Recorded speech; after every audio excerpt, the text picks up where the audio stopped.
자비 예수님, 인천에서 왔습니다. 김현우 반갑습니다. 반갑습니다.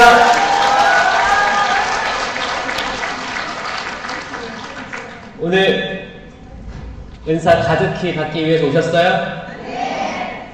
은총도 많이 받으시고. 은사와 은총의 차이 아세요? 은총은 비 내리는 것과 같아요. 악인이든 의인이든 다 비를 내려줘요. 햇빛과 같아요. 악인이든 의인이든 다 햇빛이 비춰지죠?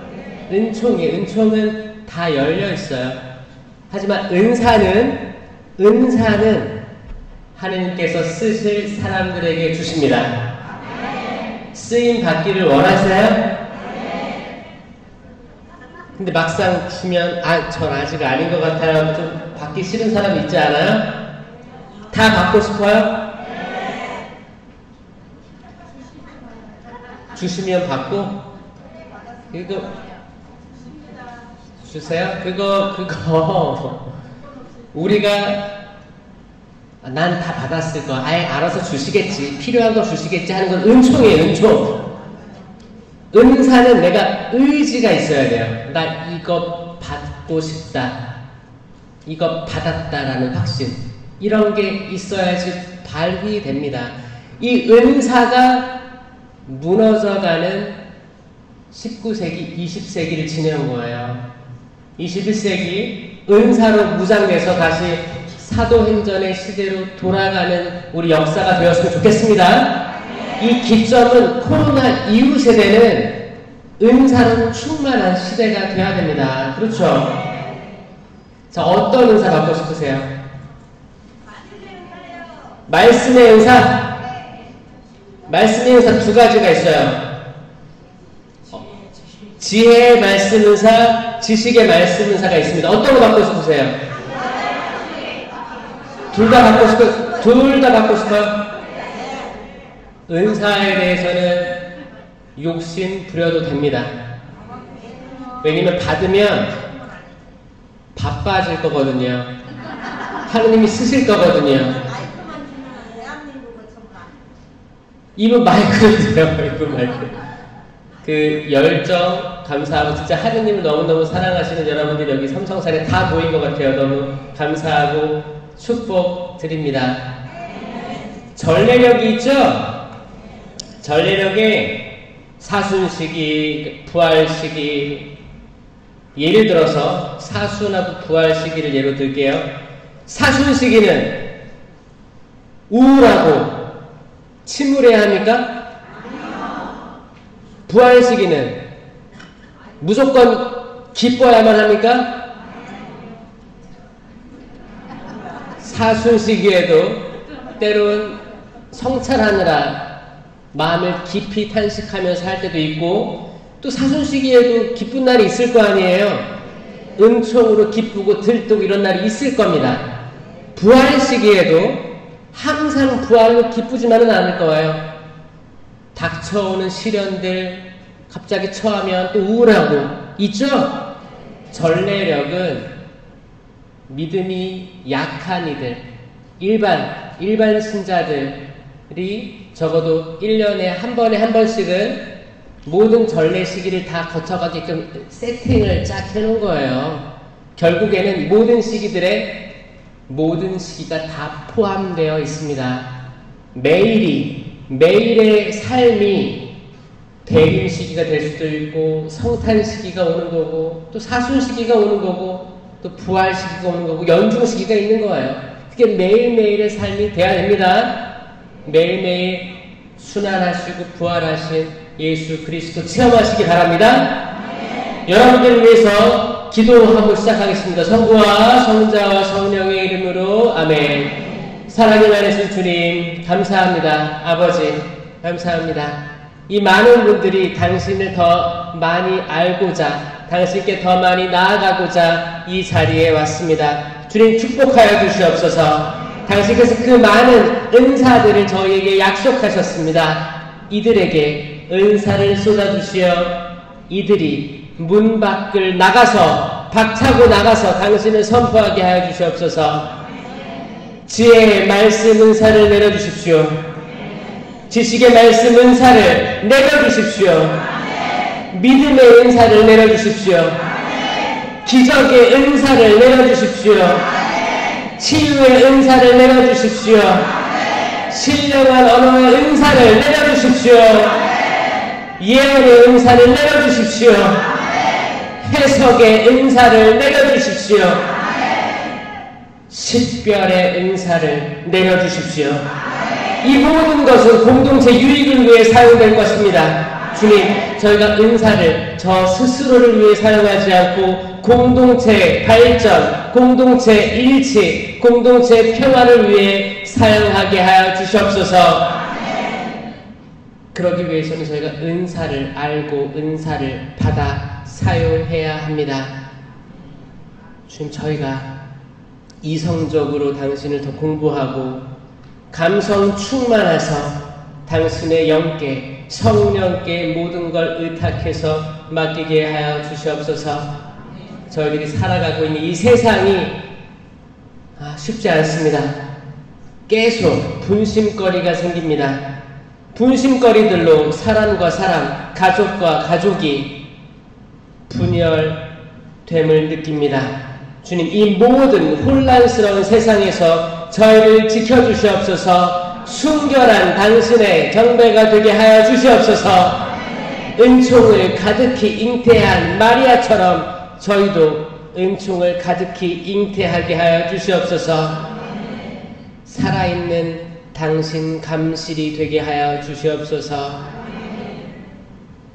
주님, 저희 한없이 부족합니다. 넘어집니다. 또 넘어집니다. 당신 십자가의 길에서의 당신처럼 저희도 계속 넘어집니다. 하지만 저는 다시 일어날 수 있습니다. 두 다리에 힘을 쭉 뻗고 벌떡 일어나 당신을 찬양할 수 있습니다. 당신 찬양하게 하여 주시옵소서. 두 손을 들고 찬양하게 하여 주시옵고 박수치며 당신께 노래하게 하여 주시옵소서. 다윗처럼 어린아이와 같은 마음으로 춤추며 손뼉치며 당신을 향하여 노래하며 춤추게 하여 주시옵소서.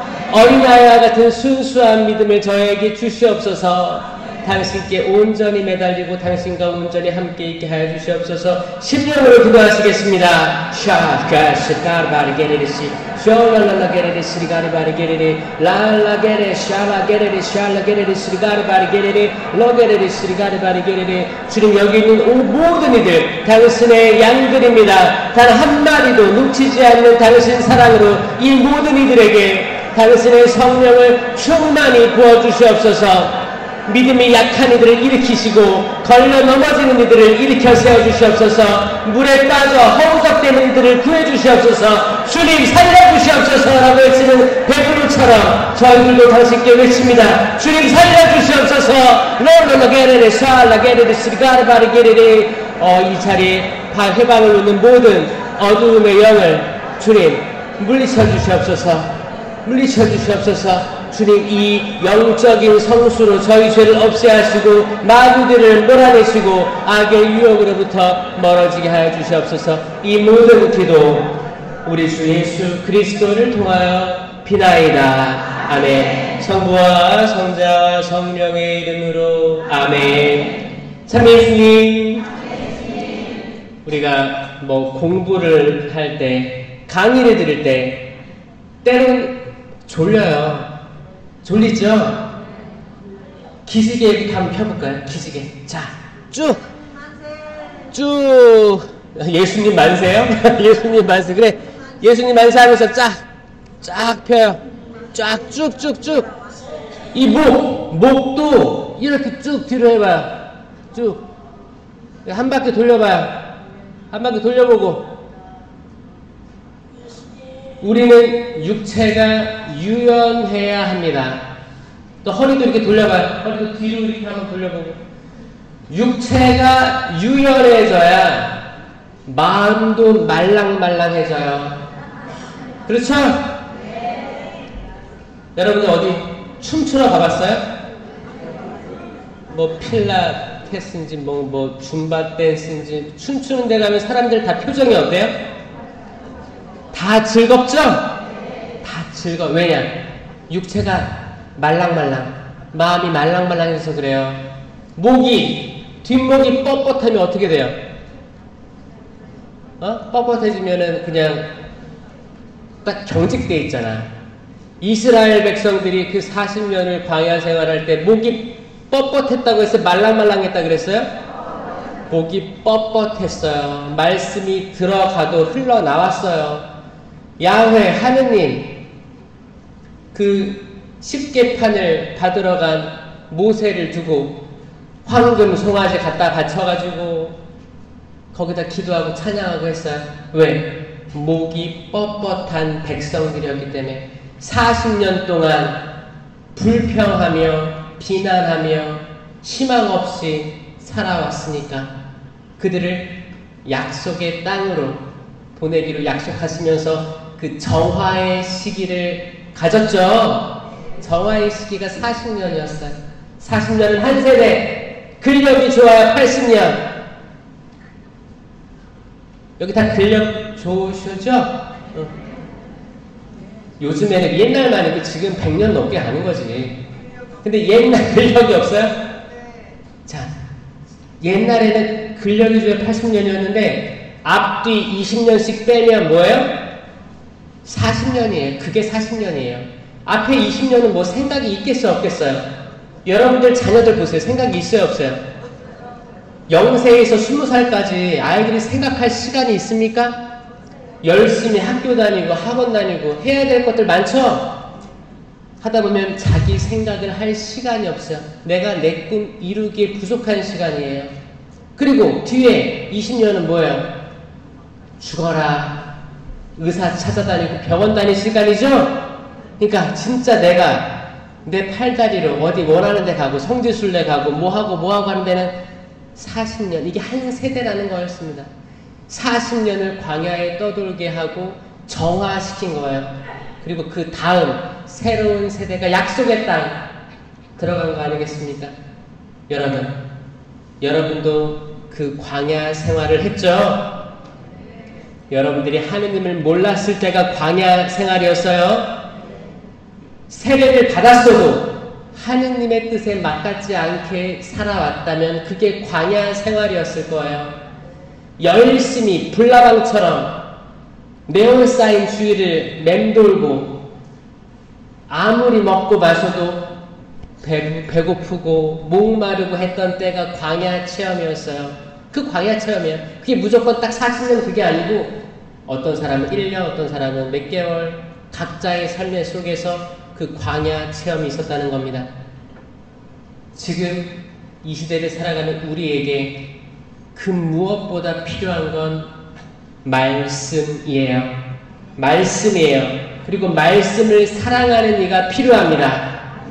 말씀을 사랑하는 이가 필요해요. 특히 천주교에서 이 말씀에 대해서 굉장히 약하다는 그런 풍문이 돌죠.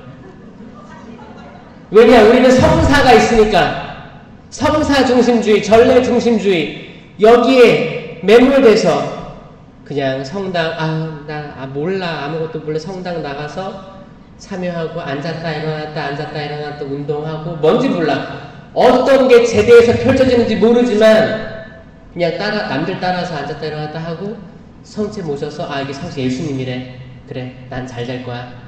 그렇게 왔다 갔다 하고 스님이 강론이나 평일이나 주일에 강론 준비해 가면 어떤 스님은 강론이 기네. 그 성당 안 나가요. 왜 평일 미사는 몇 분이 강론이어야 돼요? 몇 분 동안에 평일은? 평일 10분 찾는 사람 진짜 찾기 별로 힘든데 요즘에 평일 5분, 주일 10분 요 정도를 원하는 신자들이 많아졌다는 거예요. 진짜야 진짜. 평일 강론이 10분, 15분 넘어가면 투서 써요.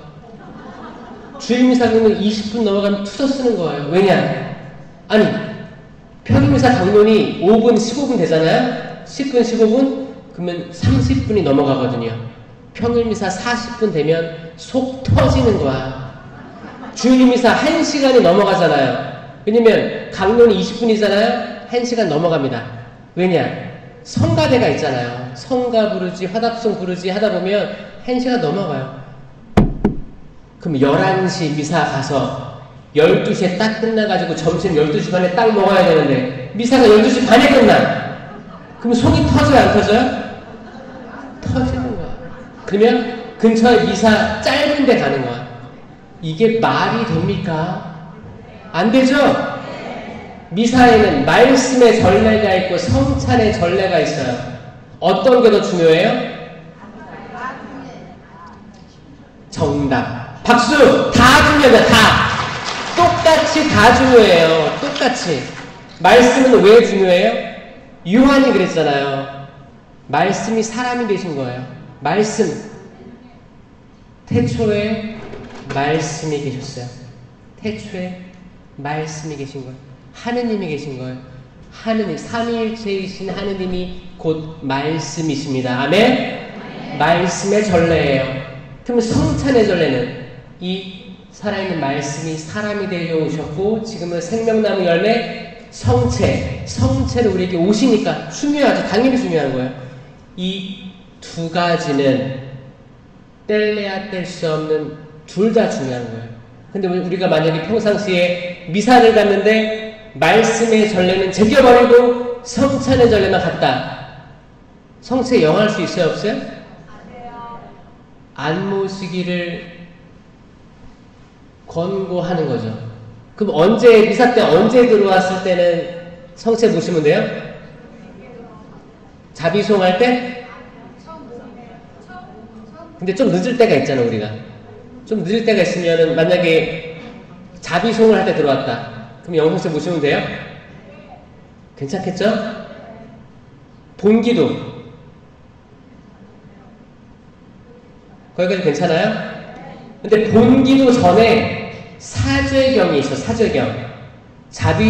주님 자비를 베푸소서, 그리스도님 자비를 베푸소서, 주님 자비를 베푸소서, 전능하신 하느님. 이 사죄경 때 소죄가 없어지기 때문에 저는 꼭 시작 전례부터 있길 바래요. 근데 좀 늦을 때도 있지. 늦을 때가 있으면 적어도 말씀의 전례 전에 들어오시면 영성치 해도 괜찮습니다. 말씀의 전례. 일독서. 이 말씀 중요해요.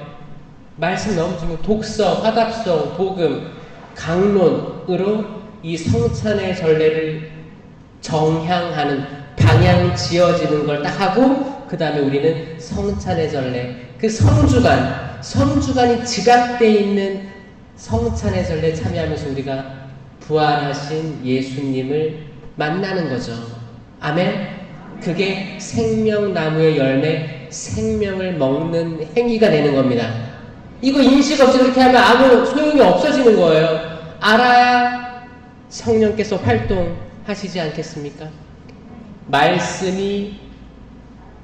말씀이 너무 중요한데 말씀이 약한 천주교회 시대를 보내고 있다는 얘기를 많이 듣습니다. 개신교는 말씀밖에 없죠? 거긴 성찬의 전례가 없어요. 성찬례라고 해가지고 그 상징성, 나눔 이런 걸로 따라하는 데가 있긴 하지만 예수 그리스도의 몸과 피가 실체 변화되지는 않습니다. 그러니까 말씀에 집중할 수밖에 없는 거예요. 오직 말씀만으로라고 해서 말씀을 파고 또 팝니다. 그 말씀을 목사나 설교자들이 얘기하면 신도들이 그걸 먹고 사는 거예요. 근데 천주교는 거기에 비해서 말씀을 많이 잃어버렸다는 거에 대해서 우리가 가슴 아파하고 한탄해야 되는 거예요. 정치 지도자는 그 시민들의 수준에 맞게 나온다고 되어 있어요. 그러면 천주교 성직자들은 신자들의 수준에 맞게 나온다고 말합니다. 만약에 여러분들이 성직자를 욕한다면 누워서 침 뱉기예요. 여러분들이 말씀을 싫어하기 때문에 말씀을 좋아하고 거기에 집중하고 있는 성직자 싫어할 수 있는 거예요. 이거는 누가 시키겠어요? 이게 악의 영향으로 믿겨지세요? 악이 그런다. 악이 좋은 말씀 못 듣게 하고 영적으로 배불리는 말씀, 생명의 말씀 못 듣게 하려고 졸음도 쏟아놓고 단 1시간도 깨워줄 수 없느냐, 그냥 쉬러 가는 거예요. 철에 가서 내가 변화되고 새로운 삶을 얻기 위해서 하지 않고, 근데 편하긴 편하죠. 따뜻하고 편하고 마음 편하고 하니까 좋을 수도 있고, 편하니까 잠도 저 어렸을 때 많이 잤어요. 철학기도 와가지고 그냥 마음이 편한 거야. 편했어. 그래도 하느님께서 좋은 것들 많이 주실 거라고 믿어요. 그분께서는 자비로우시니까 괜찮아요. 제 강의할 때 자도 돼요. 제가 얘기 들었는데 많은 분들이 불면증이 있는데 제 강의 틀어놓고 잔대요. 그러면 잠이 잘 오더래요. 하고 강의 듣다가 잠깐 눈 감았다 떴는데 아침이더래. 그래서 주무시라고 괜찮아. 근데 그거를 그럼 처음은 다 듣겠지. 처음 무슨 말하는지 듣겠지. 이 공동체 유익의 9가지 은사 중에서 제일 앞에 있는 지혜의 말씀 은사, 지식의 말씀 은사가 제일 앞에 나옵니다. 지혜의 말씀 은사, 지식의 말씀 은사. 이거는 성령 치른의 지혜, 지식과도 연관됩니다. 성령 치르는 개인 경고를 위한 은사. 내가 세례 견진을 통해서 받은 개인 경고의 은사죠? 여기 지혜의 은사, 지식의 은사가 있어요. 그러면 공동체 유익을 위한 9가지 은사에서 이 고린토전서 12장이죠. 지혜의 말씀 은사, 지식의 말씀 은사는 뭔가, 뭐가 틀린가? 개인 경고의 성령 치르는 지혜, 하느님의 지혜예요. 하느님의 시야예요. 인간의 눈으로 바라보지 못하는 그 넓은 거를 인식하는 거예요. 지식, 하느님에 대한 지식, 하느님에 대한 알미예요. 머리에 머물러 있는 거예요. 내가 성경을 읽고 쌓아놓는 거예요. 근데 이제 공동체를 위한 은사로 나가면 내가 지금 하느님의 눈으로, 하느님의 시야로 보는 넓은 것들을 내가 적재적소에서 말이 나갑니다. 이게 지혜의 말씀 은사예요. 간단하죠? 하느님의 지혜가 그때그때 선포되면서 분쟁들을 해결할 수 있어요. 아멘? 어떤 내가 되게 두려움과 공포에 사로잡혀 있는데 이 말씀을 들어서 위안을 얻을 수 있어요. 아멘? 그런 말씀이 필요해요? 안 필요해요? 필요합니다. 지혜의 말씀 은사 예를 들면 여러분들이 잘 아시는 솔로몬 얘기 있죠? 솔로몬이 어떻게 했어요? 엄마 둘이 찾아왔어요. 엄마 둘이 찾아와가지고 애기 한 명 데리고 찾아왔어.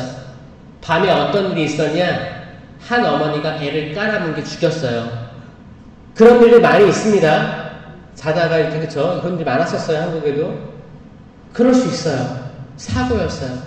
근데 다음날 일어나 보니까 내 아이가 죽어 있는 거야. 그러니까 내 옆에 있는 엄마의 아이가 내 아이라고 우기기 시작했습니다. 그래서 두 엄마가 아이 하나 데리고 솔로몬 찾아온 거예요. 이 분쟁 해결해달라고. 이 공동체에서 난리가 난 이 소문에 대해서 해결해달라고. 솔로몬이 뭐라고 했어요? 고민했겠죠. 누구 편을 들어? 그때는 뭐 유전자 검사가 있었어요? 친자를 어떻게 확인해? 그 당시에 어떻게 했어요? 반으로 나눠라. 아이를 반으로 나누래요. 이걸 듣고 덜컥 마음이 무너진 게 누구예요? 친엄마죠. 친엄마. 가짜 엄마는 어떻게 했어요?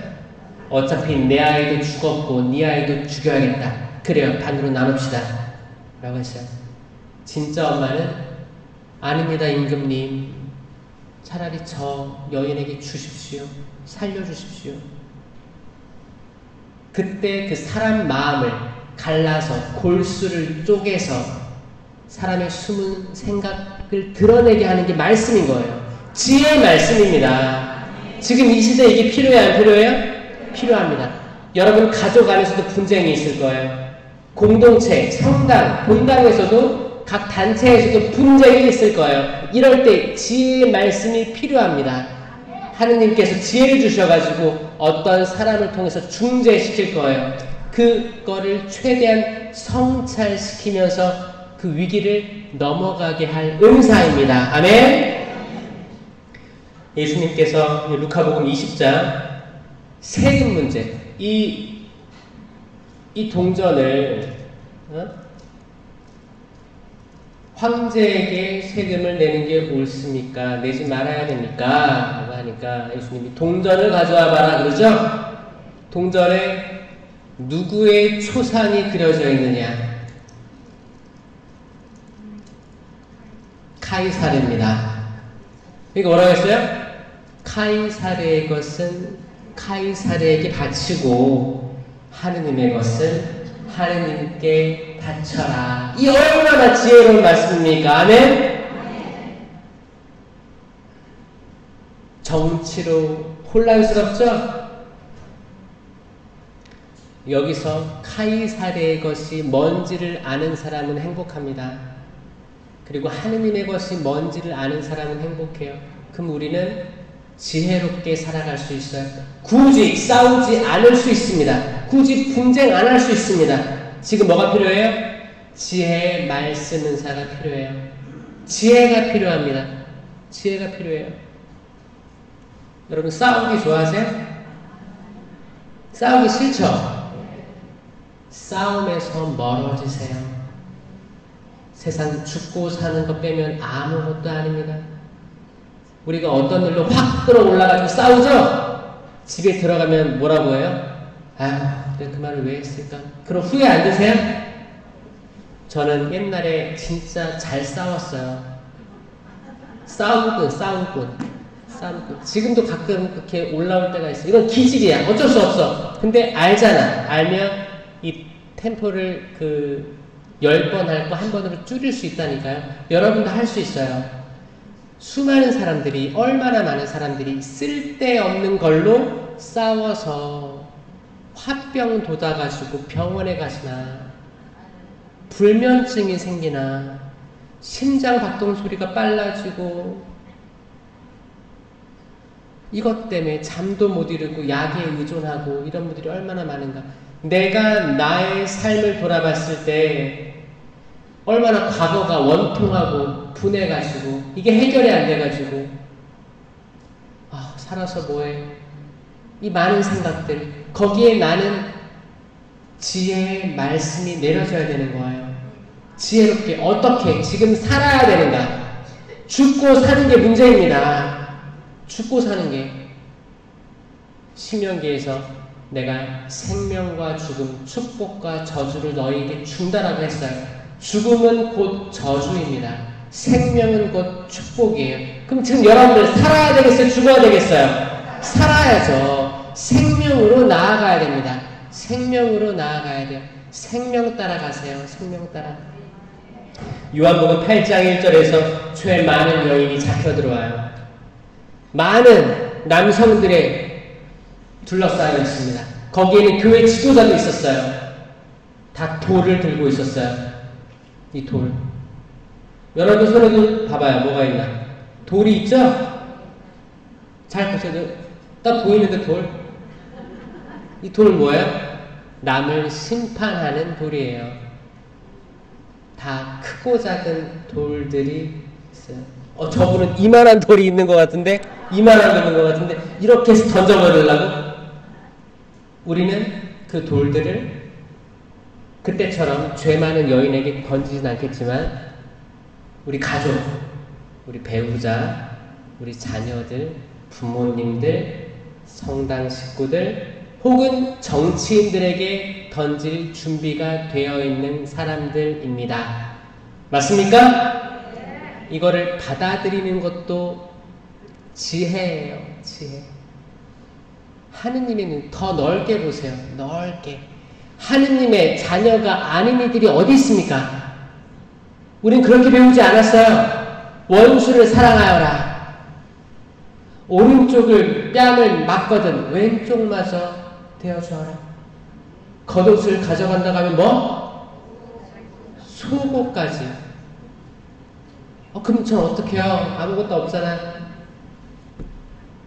어떻게 해야 돼요? 그게 정말 내어주라는 뜻이에요? 속옷은 내어주지 말아요. 그 당시 옷은 우리처럼 뭐 이렇게 속옷이 잘 되지 않았어요. 그러니까 겉옷, 또 중간옷 이렇게 감싸는 옷들로 돼 있기 때문에 그러니까 겉에 보이는 것만 내어주지 말고 안에 것도 내어주라 이런 걸로 해석해야 돼요. 지금 속옷이 아닙니다. 야고보서에 기가 막힌 말이 있습니다. 야고보서 3장에 이런 말이 쭉 나열되어 있어요. 여러분 가운데 누가 지혜롭고 총명합니까? 그러한 사람은 지혜에서 오는 온유한 마음을 가지고 착하게, 어떻게? 착하게 살아 자기의 실천을 보여주어야 합니다. 아멘? 지혜로운 사람은 착합니다. 아멘? 그러나 여러분이 마음속에 모진 시기와 이기심을 품고 있거든 자만하거나 진리를 거슬러 거짓말을 하지 마십시오. 그러한 지혜는 위에서 오는 것이 아니라 세속적이고 현세적이며 악마적인 것입니다. 악마적인 것입니다. 어떤 지혜가? 시기, 이기심. 이거는 에덴 동산이에요.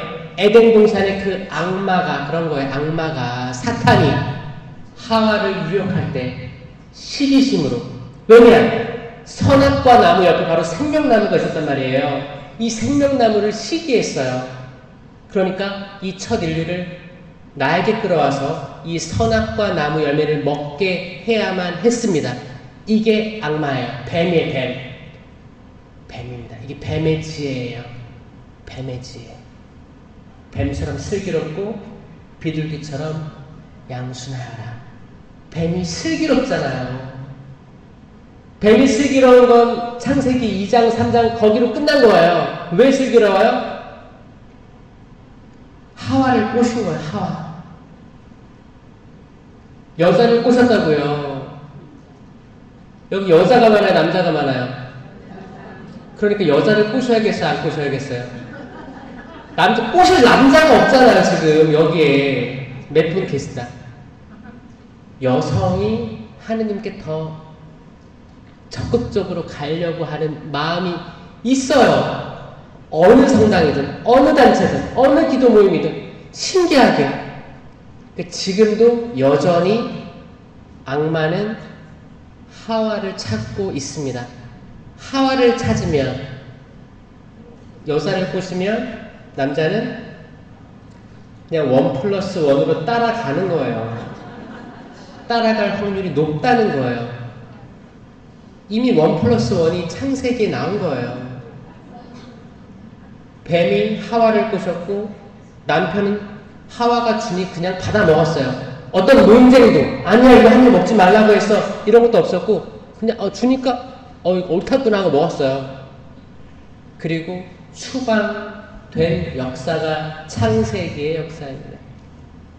그러니까 여성 여러분, 하와 여러분, 여러분들이 잘 식별해서 좋은 성령을 가지고 생명의 열매를 남편에게 줘야 돼요. 아멘? 남편은 그냥 먹을 거거든요, 그거를. 그러니까 좋은 걸 주세요. 악한 생각들, 시기심, 질투, 다른 망상 이런 것들을 가져가서 이걸 먹으라고 주면 파탄 나는 거야. 파탄 납니다. 여기 여성들이 많아서 그러는 거예요. 여성들이 열쇠를 많이 쥐고 있는 걸 많이 느낍니다. 그 경험으로도 느끼고 여성이 얼마나 복되게 창조되었는지를 알고 있습니다.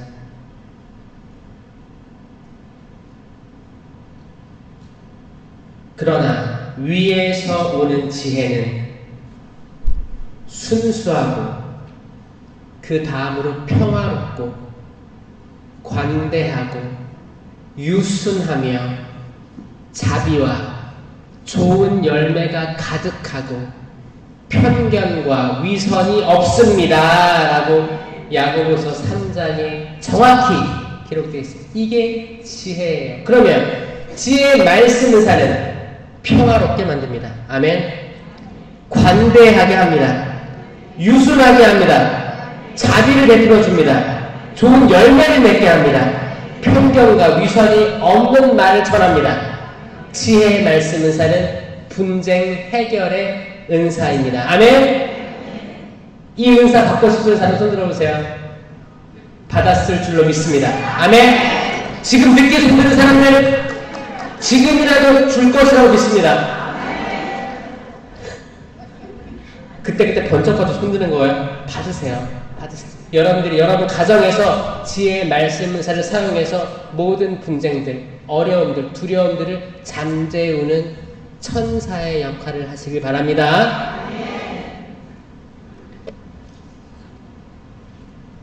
야고보서 3장 4절 뭐라고 되어 있냐면 큰 배를 보십시오. 배가 아무리 크고 또 거센 바람에 떠밀려도 키잡이의 의도에 따라 아주 작은 키, 방향키 있죠? 제가 이제 해양사목 하니까 큰 배에 올라갈 때 많잖아요. 그 큰 배인데 진짜 이 작은 방향키로 배가 움직이더라. 이게 지혜입니다. 우리가 하는 작은 한마디의 말이 큰 배를 움직일 거예요. 방주를 움직일 겁니다. 아멘? 혀. 야고보서 3장 6절에 혀도 불입니다. 불. 이러한 혀가 우리의 지혜 가운데에 들어앉아, 지혜 안에 있대요. 지혜 안에 들어앉아 온몸을 더럽히고 인생 행로를 불태우며 그 자체도 지옥불로 타오르고 있습니다라고 경계하는 거예요. 여러분 혀 조심하셔야 됩니다. 혀. 지혜의 말씀이 나가야지 저주의 말씀이 나가면 안 된다는 거예요. 파탄, 인생 파탄으로 만드는 혀가 있더라. 여러분의 혀 괜찮아요? 혀 해보세요. 혀. 낼름. 혀. 이 혀가 나는 오늘 하루 살면서 좋은 말, 생명을 주는 말을 많이 하는 혀였는지 거짓말하고 남을 비난하고 심판하는 혀였는지 어떤 혀였어요? 그래서 바오로 사도는 신령한 기도를 많이 하라고 했어요. 많은 1000마디의 말을 할 바에는 차라리 신령한 언어, 못 알아듣는 언어로 기도하라고 했어요. 신령한 언어는 100% 선한 기도입니다. 아멘. 그러니까 은사로 무장돼야 되는 거예요.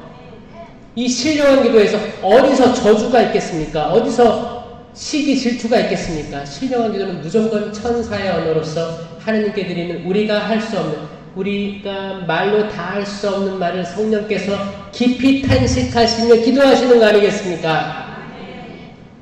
지혜의 말씀입니다. 지혜의 말씀. 지식의 말씀 잠깐 볼까요? 지식의 말씀. 자, 간단히 봤을 때 지혜, 지식은 차이가 있잖아요. 지혜는 하느님의 시야로, 제가 동작 만들었잖아요. 이렇게 눈으로 이렇게 표시하는 거, 쌍안경으로 멀리 보라고 했잖아요. 멀리 보는 은사.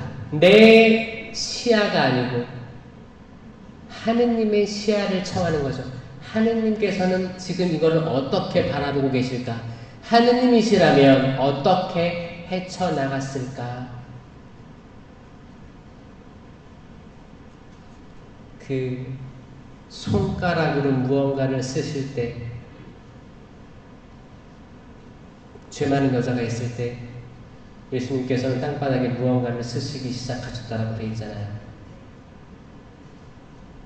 그리고 한 사람씩 돌을 떨어뜨리고 갔잖아요. 누구든지 죄 없는 자가 먼저 이 여자를 돌로 쳐라. 생각해보니까 죄가 있는 거야. 자기도. 이 양심을 움직이게 했던 말씀이에요. 지혜의 말씀은 양심을 움직입니다. 다 내려놓고 떠납니다. 예수님께서는 땅에 뭘 쓰셨을까요? 이 사람들이 언제쯤 갈까? 나는 언제까지 땅에 뭔가를 써야 될까? 뭘 썼을 것 같아요? 여기 몇 명 정도 왔나? 숫자를 셌을까요? 예수님의 손가락은 곧 하느님의 손가락입니다. 아멘. 성령의 손가락이에요. 아멘. 하느님의 손가락은 창조의 손가락입니다. 빛이 있어라. 하늘이 있어라. 바다가 있어라. 땅이 있어라. 해와 달과 별이 있어라. 하늘의 새와 바다의 물고기가 있어라. 땅에 짐승 사람 생겨라. 손가락은 창조의 손가락이에요. 삼위일체이신 예수님은 그 여인을 무언가로 새로 창조하실 거예요. 그 여인의 마음에 새로 창조하셨고 사람들의 마음에 다 새로 창조하신 거예요. 예수님께서 땅에 뭔가를 쓰셨다는 것은 우리 모두가 땅이거든요. 씨앗이 좋은 땅에 떨어졌다. 그럼 열매를 100배 넘게 맺는 거예요. 돌밭에 떨어졌다. 싹을 틔우자 곧 뿌리가 깊지 않아서 말라버렸다. 가시덤불 속에 떨어졌다. 자랐으나 숨이 막혀 말라버렸다. 길바닥에 떨어졌다. 새들이 와서 쪼아먹었다. 땅은 우리 마음입니다. 예수님이 땅에 뭘 쓰신 거는 여러분들 마음에 지금도 쓰시고 계신 거예요. 마리아야, 아네스야, 세셀리야, 데레사야, 새로운 창조가 여러분들 마음에서 일어나는 겁니다. 아멘? 지혜의 말씀사. 자, 다음으로 지식의 말씀사. 이건 성경이에요, 성경. 지식은 하느님에 대한 지식, 예수 그리스도에 대한 지식밖에 없습니다. 이 지식은 성경에서 나오는 거죠? 그러니까 성경을 읽는 사람에게 주어질 거예요. 지금 저는 성경을 안 읽습니다.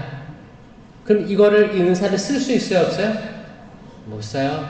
못 씁니다. 성경을 읽고 있는 이들에게 주어질 거예요. 성경을 읽고 있는 것은 차곡차곡 내 자산을 쌓아놓는 거예요. 하늘나라의 곳간을 쌓아놓는 거예요. 이 곳간을 그때그때 꺼낼 수 있는 겁니다. 아멘. 그래서 가르치거나 설명하거나 설교를 해야 되는 이들에게 꼭 필요한 은사입니다. 이 지식의 말씀 은사가 쏟아지길 성직자들에게, 수도자들에게, 강사분들에게, 그리고 어떤 공동체를 이끄는 장들에게 쏟아지기를 기도해야 돼요. 아멘. 그뿐만 아니고 가장들, 부모님들, 자녀를 키우고 있는 부모님들에게 이게 있어야 됩니다. 아멘. 이 말씀으로 그때그때 얘기해 주는 거예요.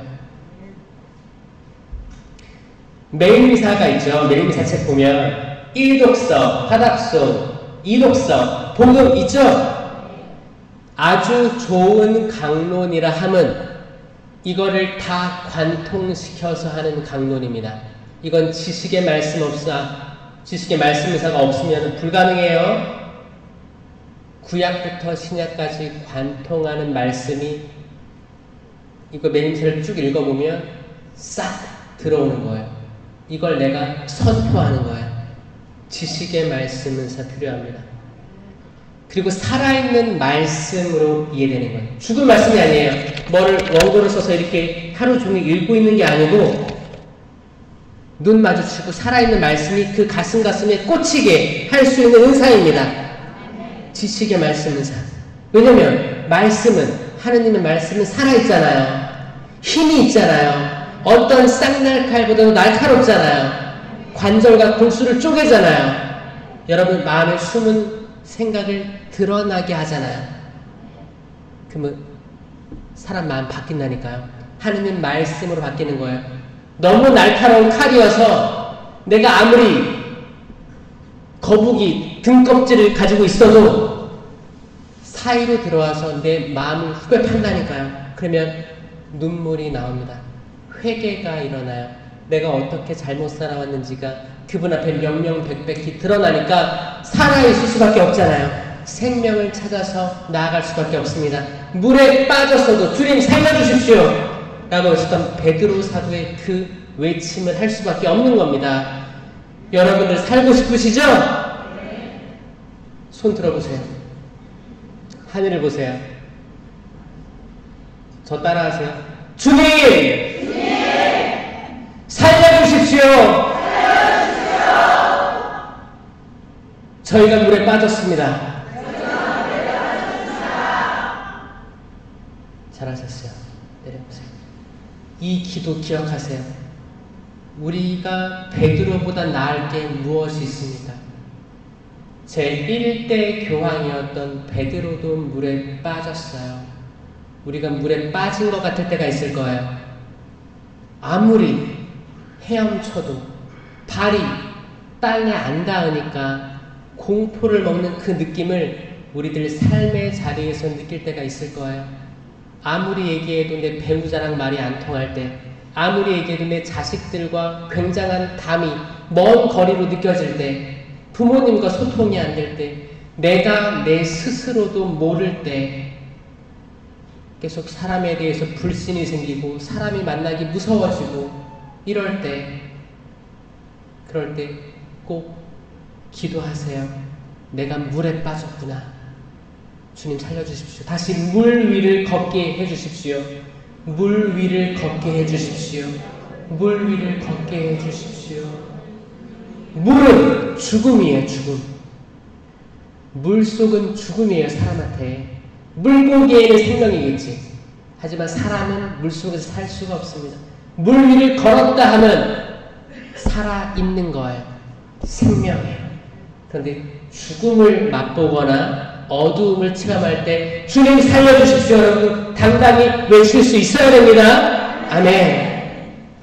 베드로 사도가 사도행전 2장 16절에서 오순절은 성령 강림 대축일이죠. 그렇죠? 성령 강림 때 성령을 가득히 받고 설교하는 거예요. 베드로는 잘 배우지 못했습니다. 공부 못했어요. 저처럼 못했어요. 저도 못했어요. 공부. 어부였잖아요. 베드로 어부였습니다. 남 앞에서 말해본 적이 없어요. 얼마나 무식했으면 거기 군인들이 예수님 끌어가려고 하니까 베드로가 어떻게 했어요? 칼을 꺼내서 군인의 귀를 잘랐다고 했어요. 이게 이성적이에요? 감정적이에요? 완전 감정적인 사람의 대명사.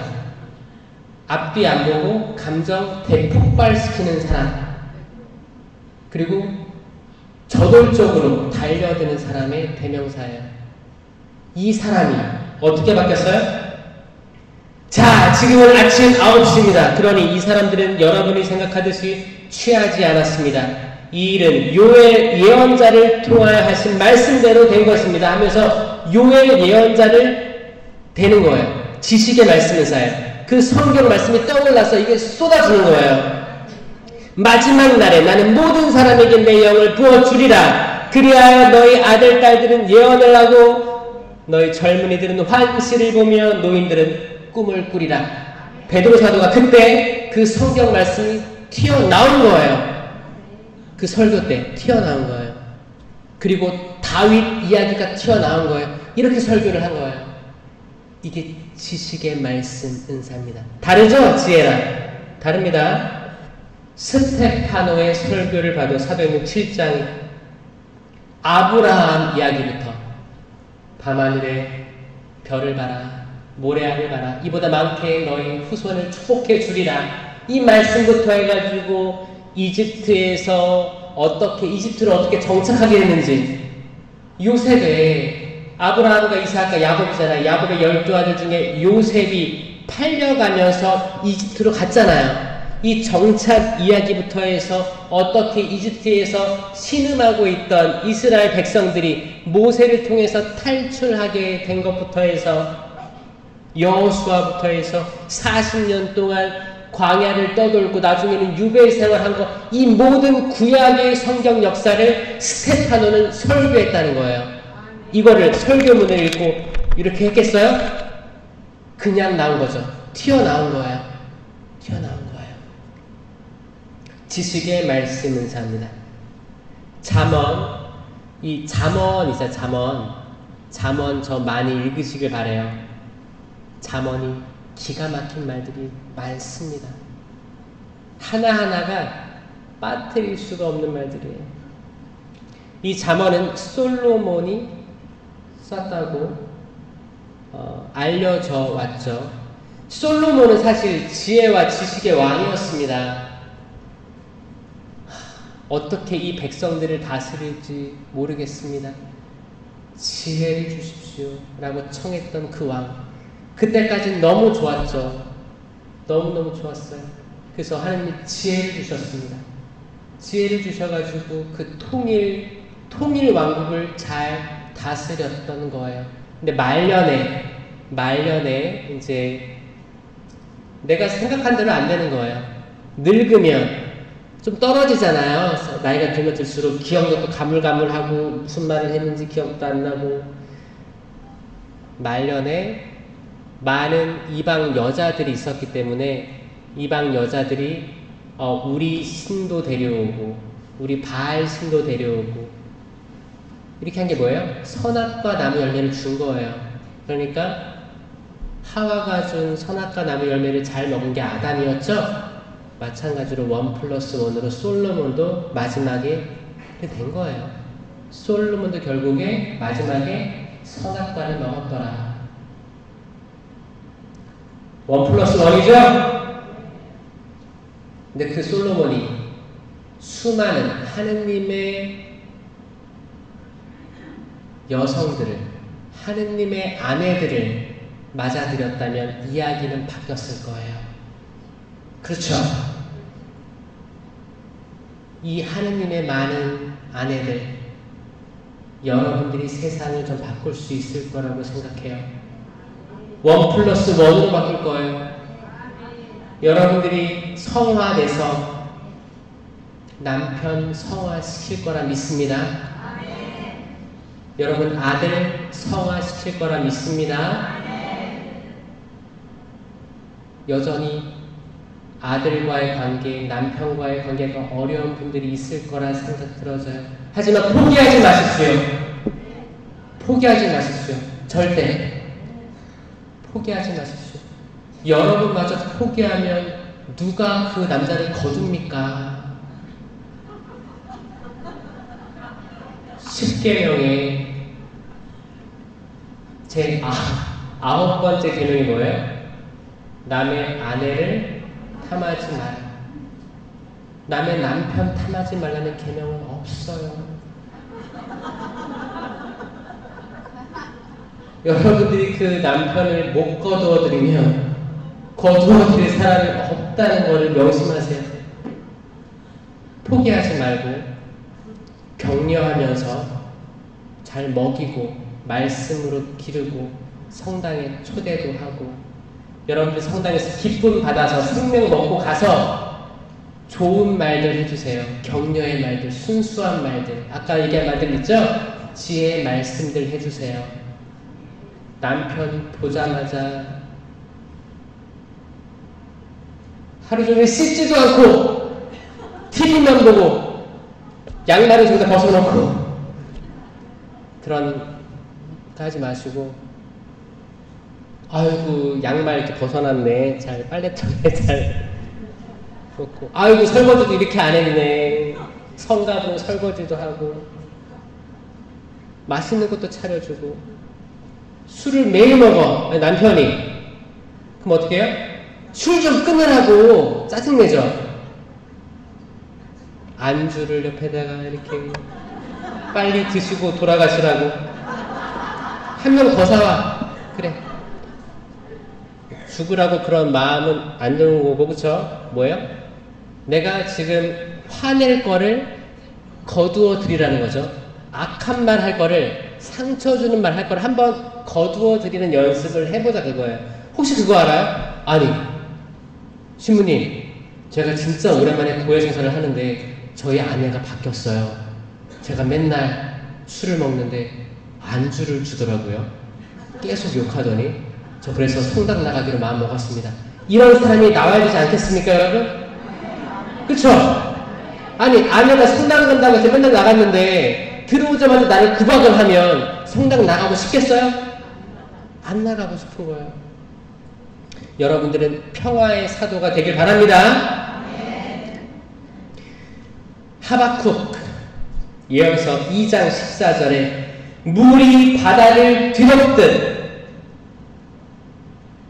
물이 바다를 뒤덮듯. 아, 진짜 멋있는 표현이죠. 바다는 물밖에 없는데 물이 바다를 뒤덮듯이 땅은 이 땅이기도 하면서 여러분 마음입니다. 우리 다 땅이에요. 좋은 땅이에요.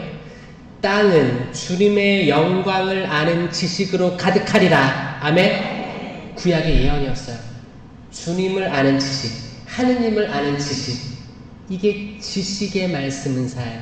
이 지식이, 성경에 대한 지식이 그때그때 쏟아져 나오는 거. 말라키 예언서 2장 7절 사제의 입술, 사제의 입술은 지식을 간직하고 사람들이 그의 입에서 법을 찾으니 그가 만군의 주님의 사자이기 때문이다. 아멘. 사제의 입은 지식으로 가득 차야 됩니다. 아멘. 전 세계 모든 사제들을 위해서 기도해야 됩니다. 아멘. 신부님들이 너무 바빠요. 미사하고 레지오 후나 들어가고, 또 여기서 또 후나 하는 신부님이 있고 안 하는 신부님이 있죠. 후나 하는 게 좋아요? 안 하는 게 좋아요?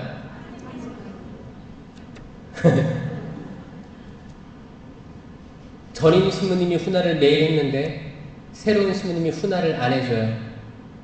그럼 마음속에 어떤 마음이 들어요? 전임 신부파가 생깁니다.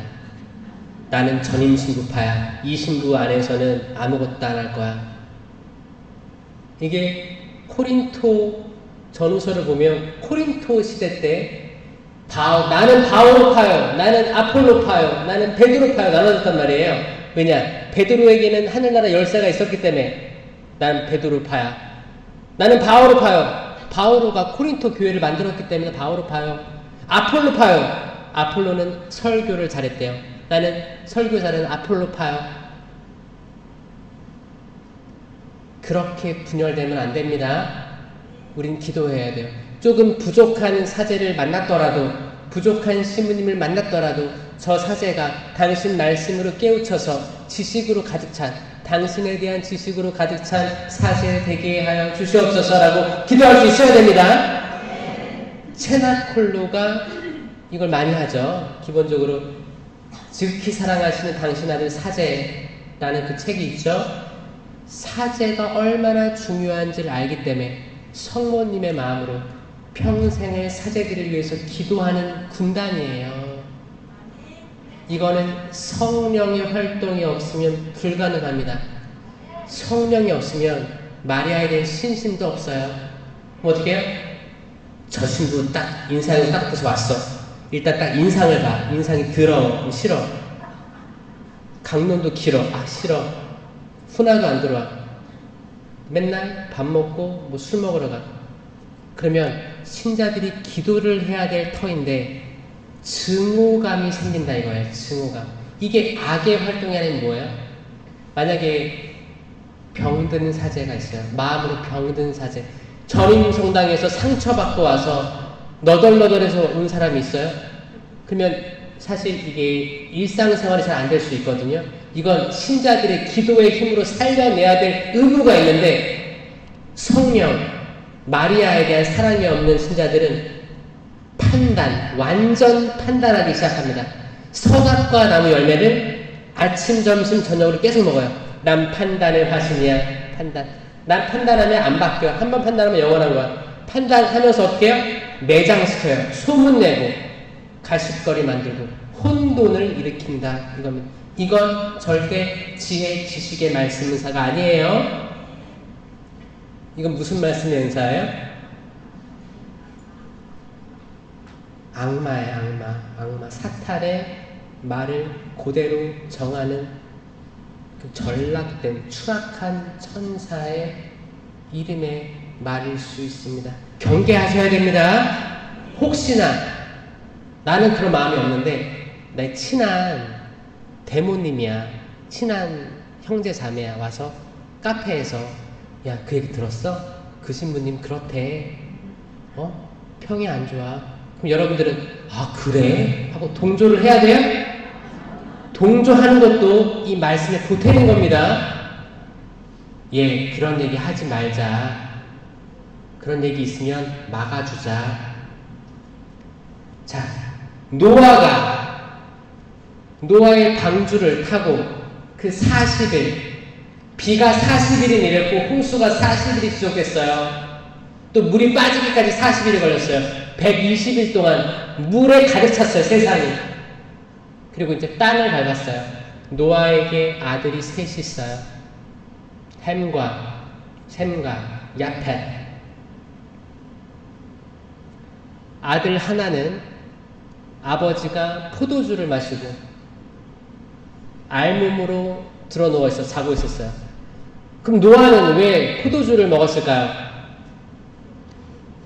세상이 바뀌었어요. 새 하늘 새 땅이에요. 다 휩쓸어 갔어. 거기서 포도나무가 자랐어요. 첫 열매였어요. 포도주를 으깨서 만들었어요. 기분이 얼마나 좋았을까요? 얼마나 좋았을까? 그리고 그 술이 얼마나 맛있었을까? 여러분이 만약 그 당시 노아였어도 마셨을 거예요. 저도 마셨을 거예요. 근데 왜 벗고 잤는지 몰라. 근데 저도 가끔 잠꼬대 하다가 옷을 벗고 자긴 해요. 그런 분도 있지 않아요? 알몸으로 잤다는 게 노아가 의도한 건지 뭔지 몰라요. 하지만 아들 하나는 아버지가 치부를 드러내고 자는 것을 형들에게 알립니다. 형제들에게 알려요. 형제 둘은 뒷걸음질로 가서 아버지를 덮어드리고 옵니다. 아멘. 치부를 감춰드립시다. 여러분들의 사목자의 치부를 알게 되더라도 덮어주는 영혼은 구원받을 거예요. 아멘. 드러내는 게 상책이 아닙니다. 여러분 남편, 아내, 자녀들의 치부, 부모님의 치부를 드러내는 게 상책이 아니고 때로 덮어드려야 됩니다. 따뜻하게 안아주셔야 됩니다. 이 지혜와 지식의 말씀의 은사로 무장된 삼성산 모든 교우 여러분들이 되었으면 좋겠습니다. 들어주셔서 감사드립니다.